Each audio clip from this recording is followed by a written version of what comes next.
नमस्कार, मी अनुजा कुडतरकर। नव्या आर्थिक वर्षाच्या सुरुवातीलाच ओरेकल कंपनीतल्या 30,000 कर्मचाऱ्यांना कामावरून काढून टाकण्यात आलं। त्यापैकी 12,000 कर्मचारी हे भारतीय असल्याचं समोर आलंय। कंपनीनं अधिकृतरित्या हा आकडा जाहीर केला नसला तरी नोकरी गमावलेल्या वेगवेगळ्या भारतीयांच्या प्रतिक्रिया वेगवेगळ्या माध्यमातून समोर येताना पाहायला मिळतायत। नव्या आर्थिक वर्षात पगारवाढीची वाट पाहणाऱ्या कर्मचाऱ्यांना पहाटेच नोकरीवरून काढून टाकण्यात आल्याचा मेल आला आणि अशा हजारो कर्मचाऱ्यांना धक्का बसला। एकीकडे वाढत असलेली महागाई तर दुसरीकडे एआयचं नोकऱ्यांवर असलेलं संकट या कात्रीत सर्वसामान्य माणूस अडकलाय।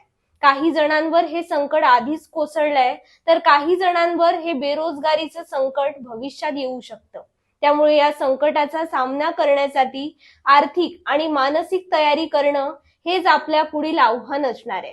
नव्या आर्थिक वर्षात आपल्या पुढे कोणतं आव्हान आहे ते कमेंट करून नक्की सांगा। तोपर्यंत पाहत रहा तरुण भारत न्यूज सिंधुदुर्ग।